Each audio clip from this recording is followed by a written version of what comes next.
In Texas, buying a home isn't just a transaction. For most people, it's the biggest investment of their lives. So what's in place to protect that investment? Well, today, we're going to pull back the curtain on the Texas Real Estate License Act, or TRELA. Think of it as the official rulebook that every single real estate agent in the state has to live by. So what does it really take? I mean, is it just about being a charming salesperson who knows all the best neighborhoods? Or is this whole complex world of rules and regulations working behind the scenes to make sure you, the consumer, are protected? Let's dig in.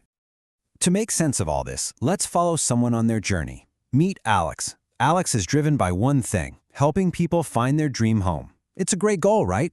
But before Alex can hand over a single set of keys, there's a mountain of laws and regulations to climb first. All right, first things first. The very foundation Alex has to build on is the law itself. So what exactly is this thing called TRELA? It's right there in the original purpose, all the way back in 1939. TRELA was created for one main reason: to protect the public.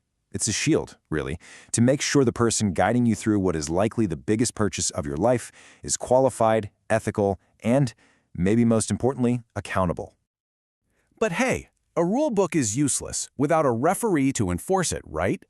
Well, in Texas real estate, that referee is the Texas Real Estate Commission, better known as TREC. You can think of them as the gatekeepers of the entire profession. Now, what's really interesting here is how TREC is structured. See, it's not just a bunch of industry folks policing themselves, it's a 9-member board, and yeah, 6 of them are experienced brokers who know the business inside and out. But those other 3, they're members of the general public. That design is so important because it ensures that our interests, the consumer's interests, have a real seat at the table. So what does TREC actually do all day? Well, you can boil it all down to 3 huge powers. First, they're the ones who give out the licenses. They decide who gets in. Second, they write the actual nitty-gritty rules and make sure they're followed. And third, if someone steps out of line, they're the ones who bring the hammer down, suspending or even revoking licenses. Okay, so Alex now gets the law, TRLA, and knows the referees, TREC. So what's next? It's time to actually get in the game and earn that license. How does that even work? So before Alex even cracks open a single textbook, they have to clear these 4 hurdles. The first 2 are pretty straightforward, but look at number 3. TREC literally does a background check to make a judgment call on your character. They're looking for a proven track record of honesty and integrity. For an aspiring agent like Alex, the whole journey really starts with this one number: 180. That's 180 classroom hours. We're talking deep dives into contract law, finance, principles of real estate, all before they can even think about signing up for the state exam. And once Alex gets that license, they can't just hang up a shingle and start selling houses. Nope, they start out as a sales agent. And here's the crucial part: they have to be sponsored by a broker. It's kind of like an apprenticeship. That broker is legally on the hook for everything Alex does. To become a broker yourself, you're looking at a minimum of 4 years of active experience, plus a lot more education. So after all those hours, all that study, it all comes down to this: one final test. Alex has to pass the state licensing exam to prove that all that knowledge actually sunk in and that they're truly competent to represent clients and protect the public. Let's fast forward a bit. Alex crushed the exam and is officially a licensed agent, but the learning is far from over. Now Alex has to put those rules into practice in the real world, with real people and real money on the line every single day. Let's look at a couple of key principles they have to master. This one is a really big deal.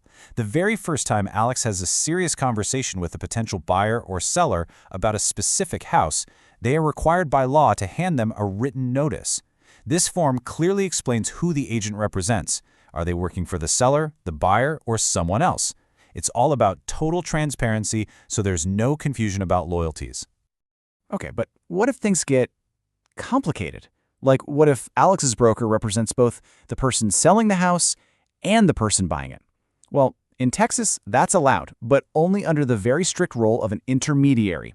It basically means the agent has to become a neutral referee between both parties. It's a tricky balancing act that requires written permission from everyone and a promise to be totally impartial. Following these rules isn't optional because the stakes are just incredibly high for everybody. So what happens when an agent breaks the rules? And what kind of safety nets are there for the public when things go wrong? So Trella has a long list of things that can get an agent's license suspended or even taken away for good. And these are some of the heavy hitters: mixing your client's funds with your personal money, telling a lie just to get someone to sign a contract, knowing about a major problem with a house and not telling anyone, or just flat out being incompetent. But let's say a consumer loses a lot of money because of an agent's illegal actions, and they can't get that money back from the agent. Is that it? Well, no. That's where this safety net comes in. The Real Estate Recovery Trust Account is basically an emergency fund managed by TREC, created for this exact purpose, to make consumers whole again. Now, this safety net does have its limits. For any one transaction that goes bad, the absolute maximum amount the fund can pay out for damages is $125,000. And there's also a lifetime cap. The total amount the recovery account will ever pay out because of the actions of a single agent is $250,000. And get this, if a payment is made, that agent's license is immediately revoked, and they can't get it back until they've paid back the fund, in full, with interest. And this quote right from the law brings it all full circle, back to that sponsorship system. Trella makes it absolutely crystal clear: the buck stops with the broker. A sponsoring broker isn't just a mentor, they're legally responsible for the actions of every single agent working under them. That creates a huge incentive to make sure everyone is well trained and flying straight. So from Alex's very first day in class to a family finally getting the keys to their new home, Trella and TREC have built this entire framework of education, rules, and serious accountability. The whole point is to make sure that when you're making the biggest purchase of your life, you can trust the professional who's guiding you. But the big question remains, is this complex system truly enough to protect your biggest investment? That's something for every Texan to think about.